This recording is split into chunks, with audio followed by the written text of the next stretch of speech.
What up? It's your girl Tylynn, and I am locked in with keys, baby.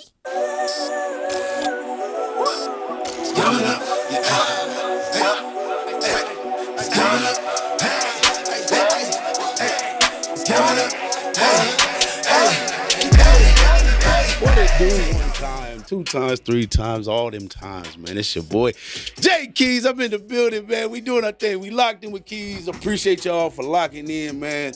Look, man, don't get locked down. Don't get locked out. I know it's a lot going on in the world today. It's a lot of uncertainties and all that mess, man. But one thing's for certain, two things for sure. When you get locked in with Keys, you'll be all right. Hey, Hey, this is what we do, man. Look. Today I got a special guest in the building.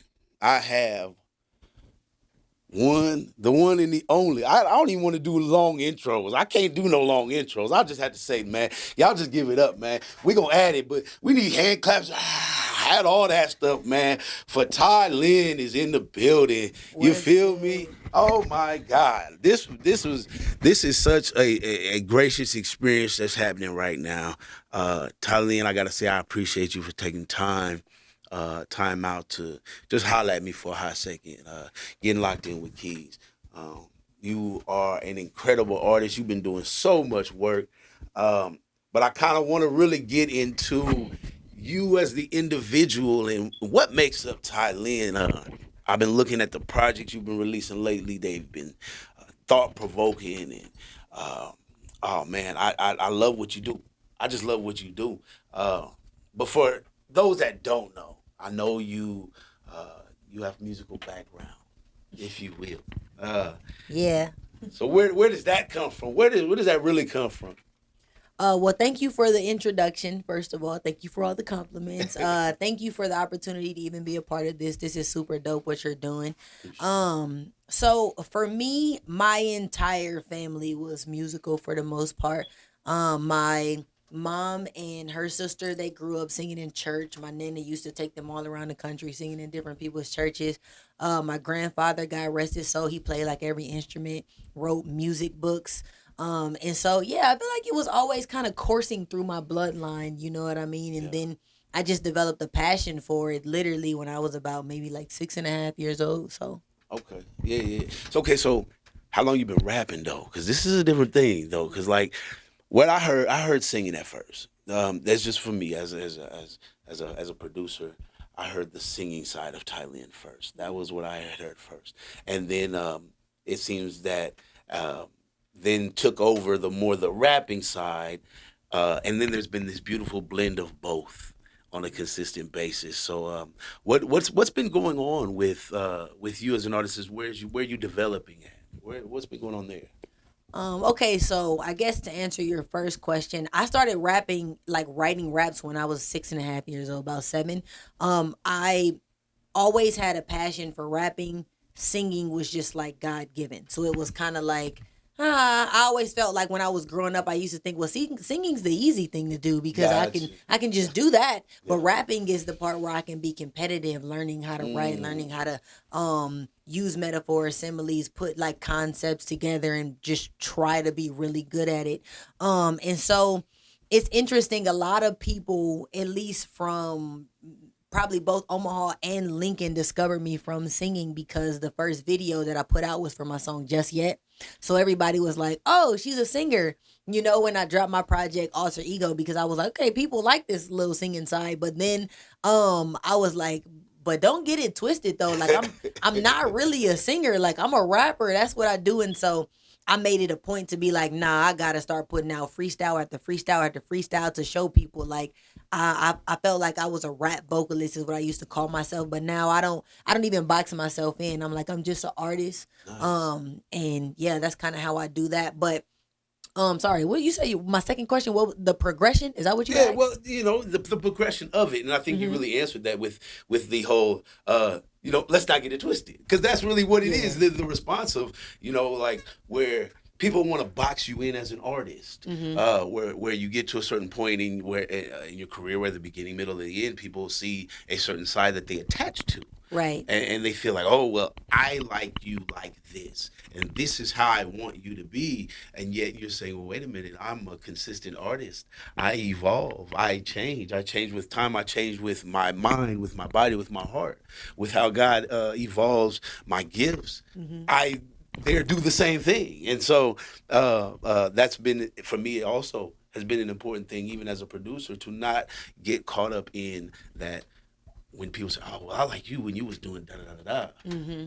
Well, I understand that, but if that's not where the flow of where the universe is pulling me, or where God is telling me to go, uh, if that's not the direction that my heart is going, then I'm not going to move that way. Right. Exactly. But once the heart tells us where to go, it's like, oh my God, it makes such a beautiful sound.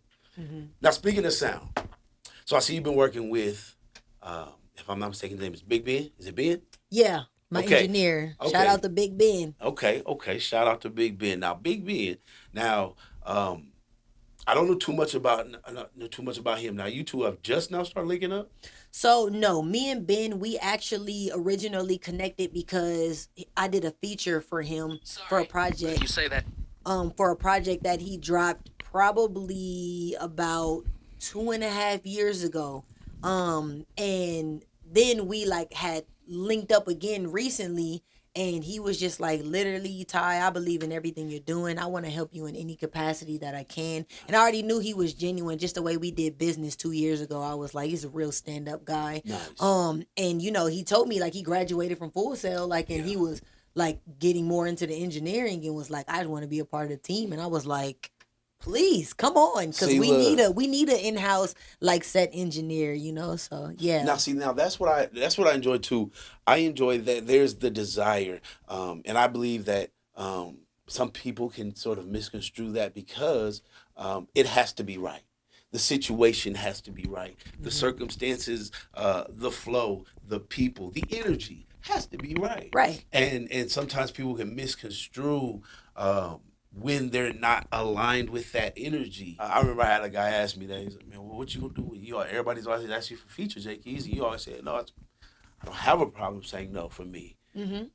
Because where my energy is aligned right now, I have a work that I'm to be doing right now. I don't know your business, but I'm sure if any individuals, if you want to catch a feature, go ahead and tap in, hit her in the DM, not on some stupid mess. Yeah. You know what I'm talking about? You just go on, hit her up. You know what I'm saying? She'll slide you with, her price ranges. Right. It's booking. You're booking. There it That's is. what you're doing. There it is. And respecting, and to me, it's a big thing to respect the craft. It's a big thing to respect someone's gift and to respect someone's talent. And if that involves compensating them monetarily, then I think that's okay. That you should be doing, because then you're saying to them, okay, I respect your worth. I respect your value, what you feel that your value is. And so any individuals, if you're taking somebody's value and you're saying, I don't want to pay that, and you're doing all that whining and complaining and talking shit, talking stuff to somebody, hey man, take that shit and shove it. We ain't trying to hear none of that stuff, man. We value in what we're doing over here with great artists. And I think that's another thing too, is dealing with artists that know what they want. I love the consistency that you bring. Thank you. I have to talk about the consistency because there's a side of you that seems to be almost not afraid to do it all. So, oh man, I'm gonna enjoy this part of the conversation. So me, really, just my foundation in general is just my faith. It's always been like that for me, and so, a long time ago, I drew my line and I knew where it was, and I was like, under no circumstance will I ever cross this line. For anybody or any opportunity, just because, and like one of my favorite quotes is, "Don't ever allow your talent to take you where your character can't sustain you." Ooh, Yeah, that's a Say it gem for again. Go y'all. on, say that You know again. what Go I'm say saying? that Don't again. ever allow your talent to take you where your character can't sustain you, because I feel like you will allow anyone to pull you in any direction if you do that. And so for me, I wanted to make sure that, like, no matter what, this is my foundation. This is where I'm set. And I'm not crossing that for anybody. And that's just owed to really like my faith, my belief in God, my belief in just kind of like what we should try to strive for, like as people. Yeah. And so yeah, that's really where that comes from for me. And then too, when I was so when I got into like writing and rapping, now I'm like 7, so I'm only being able to intake what is being played around me. There we go. And so Yeah. my mom was playing stuff like Spice One and then Project Pat, Lil Flip, Big Mo. You know what I'm saying? So I got all of this, and I'm rapping, and I'm at this time I'm just trying to rhyme. I'm trying to understand the art of rhyming. So Yeah. I'm saying things that have nothing to do with my life or anything that I even understand, just words that I hear frequently.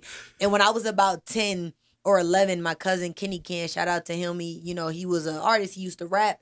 And he told me, he was like, when I rapped something for him, he was like, yeah, that's tight in like structure and in essence, but he was like, don't nobody want to hear that because ain't none of that true. Right. And and that was another thing. I'm like, I'm not gonna rap about something that's literally not my life. You know what I mean? Right.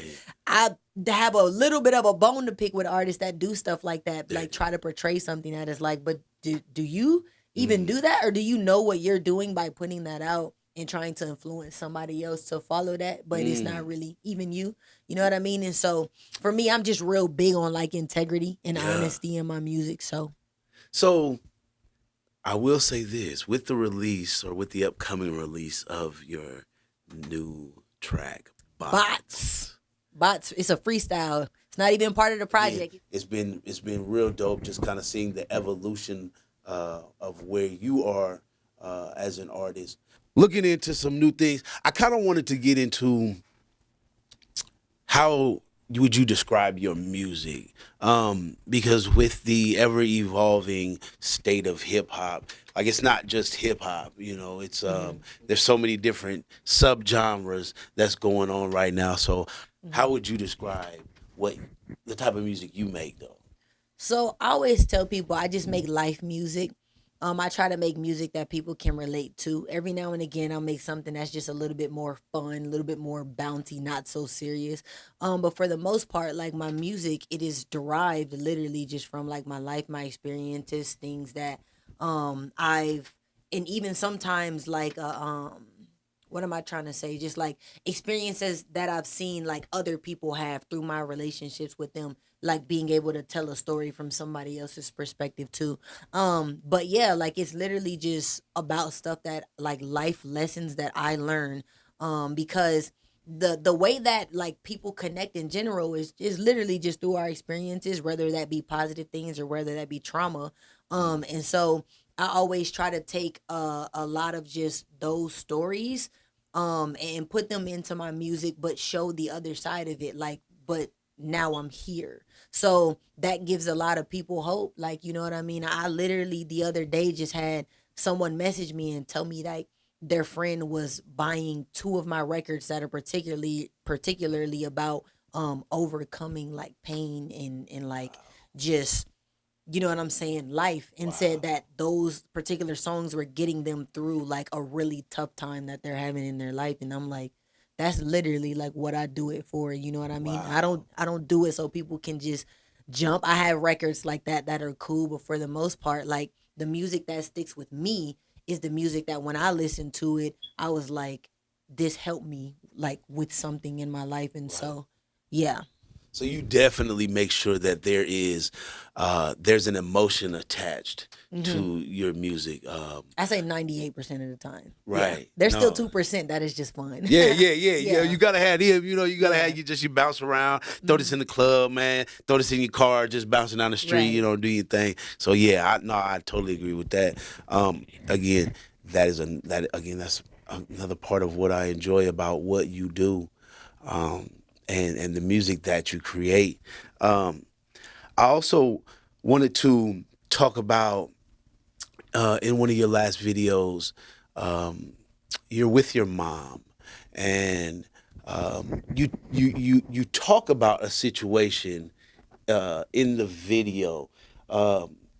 You want to explain or maybe kind of expand on that, kind of break down what's going on in that scene or what you're talking about to your mom in that part of the video. Right. So this is peer pressure that we're talking about. Yeah. So yeah, when I was literally just in middle school, I remember I was on a drill team at the time, and we were going to go pick up one of the girls or whatever. My mom was the person I was driving. We were going to pick up one of the girls, and she lived in the projects at the time. And so when we went to pick her up, it was a kid who came running out, and it's weird to call him a kid now because I was a kid then, and to me he seemed, Mm. but it's like life perspective. But Yeah.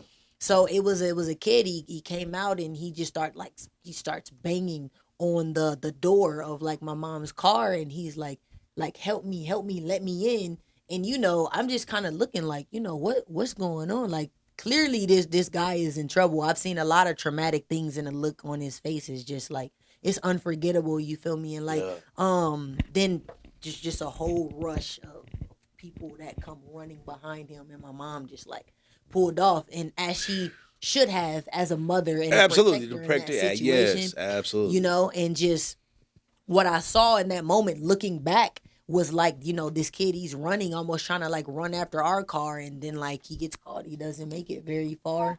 And that like caused me so much heartache. You know what I mean? Like being 13 years old and seeing a kid that you're like in your mind, you're like, I'm pretty sure he died. You know what I'm Right, saying? because you don't know. Yeah, I mean, so even exactly. to this day, you hmm still don't And I never know. even wanted to look into it. I remember I Wow. like when I talked to my mom about it, because she kind of suppressed it. And honestly, for a while, I tried to suppress it Wow. too. But like I talked to her about it, and she like told me she specifically remembers that she like tried to avoid watching the news that next morning. Wow.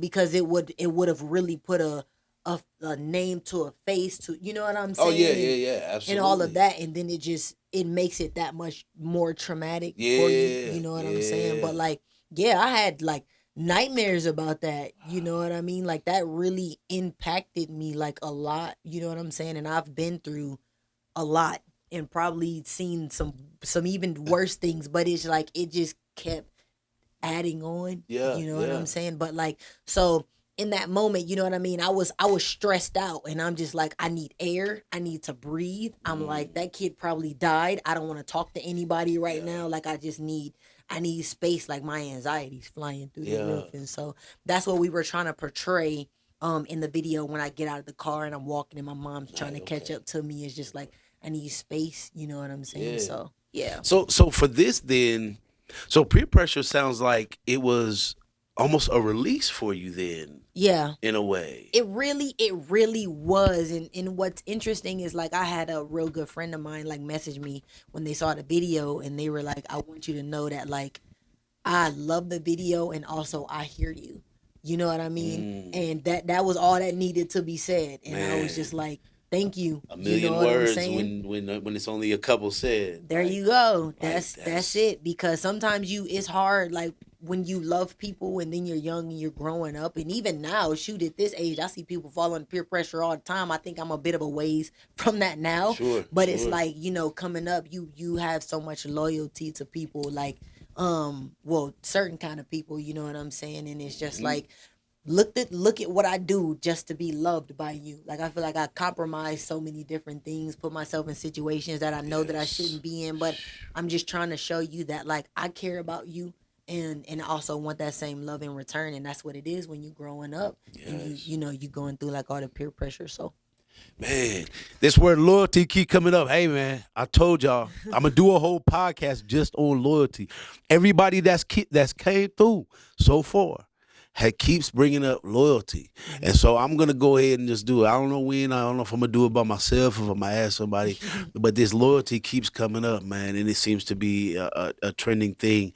Mhm. But this generation is, to me, is letting people know what their expectations are, what they will take, what they won't take, and that's it. You know, it's either you with it or you're not, and there's no in betweens.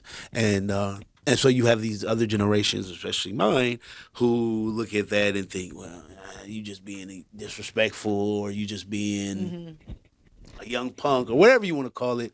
But in reality, I believe it's each generation that takes concepts and uh, does their best to try to make it better. Mhm. I enjoy. I don't know if you know how much of the number system that you know as far as notation, but I enjoy where you start. Like where I hear people start on the 3 or the 5. Well, see, here's the thing: Mm. a lot of Omaha people start on just the 1, and so I don't have yours pinned down. So since you laughed, what number do you frequently start on? This is the thing. So it's ever changing and evolving. For Sure. me, it's really all about which is actually funny because this is almost kind of like an ode to the producers that I work with too. But Mm, like me, I'm always trying to find a way to maximize on creativity. mm. So I try to find pockets. I try to flow in pockets different. Like You right. that's just what I try to do. I try to flow in pockets different. I don't want what I do to just be predictable. I want what I do to make somebody go, Get, wow, you know what I'm saying? So like mm. it's gonna be hard to pinpoint it and pin it down because I'm really one that just kind of ebb and flows with the production. And I'm like, cool, but nothing to where I like to go too far to where it's like unconventional rap. That's not my thing, you know what I'm saying? But like I definitely am like I'll have step something just to, you know what I'm saying, kind Yeah. of give it my own little Yeah. or whatever. So it's No, gonna be hard to pin that down. musically and rhythmically. So one thing I heard, and again, listening to the edit of a song that you were working with another young lady, Miss VA. Hey, shout out to Miss VA. Shout out, absolutely. Rhythmically, where you're at was amazing. Also, Mhm. so working with other artists. Sometimes, well, I'll say like this. I know artists can be fans of other artists. Mhm. So when I say, so I'll say, I will do 2 lists. First list I'm gonna do is I'm gonna do famous. Mhm. 3 people that you would work with, that you would like to work with, That I would that love to work love to with work with. for sure. There we go. 3 artists right now, 3, not in any particular order, Okay. that Tylynn would love to work with. Kendrick Lamar, Mm-hmm. J. Mm-hmm. Cole, Mm-hmm. her. Oh, okay. Well, there it is. Ladies Boom. and gentlemen, there it is. We gonna put it together like Yeah. that. Listen, Ooh. holla at me. You know what I'm saying? Ooh, come on, My hey. pen is different. It's Come different. come So, on, you man. know. And I believe she can fill all 3 of those categories. That's even more dope. So let me say it like this. Okay. So what's next for Thailand? What's next? So, I got a show coming up April 24th in Lincoln at the Royal Grove for Sunday Fun Day. I'll be opening up for Anaya Lamise along with Ching Diamond. That's my sis. Shout out to her. She doing big Yeah. stuff. We'll both be opening up for her. So we got that Nice. coming up. And then I have a whole album that I'm working on with my producer, my brother, Light Pole. And we also got a video we're about to shoot for the second single on that. So the first single is the one that we discussed, Peer Pressure, that's going on the album. And Mm-hmm. we're working on shooting the video March 27th for the second official single on that album. Okay. And so yeah, the album, that's the main focus for me that's coming up. And then I may be traveling somewhere pretty cool to do a show, but it's all under construction right now. So Hey I'm man, just see, look, I'm gonna hey, let it this is the be. 3rd artist that then came on Locked In with Keys and almost spilled some beans about some stuff, man. She almost gave up the information. I almost pulled it out of her. We just gonna she ain't gonna tell you right now, but she doing some things, and we just gonna let it bubble and marinate and do Yeah. what it do, man. So I'm loving what you have going on. I love your energy. I love your spirit. Thank you. And Likewise too. I appreciate it absolutely. Yeah. I see nothing but bigger, greater things. As if anybody's already predicted it, told you about it, all that good stuff. I already know they own that. You know what I mean? Anybody else you want to shout out? Anybody want to shout out before we Man, cut this section of this segment? This do what we do. shout out to all of y'all for supporting. One, shout out to you for bringing me on here. You know what I'm saying, to your Appreciate show. Definitely shout out to Lipo, my producer. Shout out to Big Ben, my engineer. Shout out to Dodo, that's the shooter. You know what I'm saying. He have the visuals looking crazy.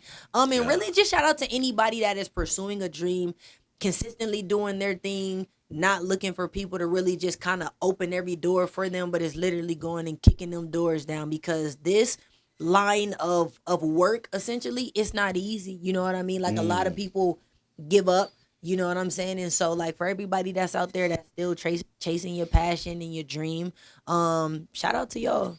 Look, she said it all, man. Look, I'm just gonna say it like this, man. We're gonna go ahead and wrap it up, lock it up, do what we supposed to do, how we do it, you know what I mean? So while we get in here, man, we gonna lock it in right quick. We gonna knock it out. We gonna hit you one time with that locked in with keys before we take up out of here, man. Appreciate y'all, man. Go ahead and tap in. Shout out to our sponsor, Billionaires Booth. Remember, don't forget, they gonna help you get your shit together. We locked in with keys, baby. Let's get it.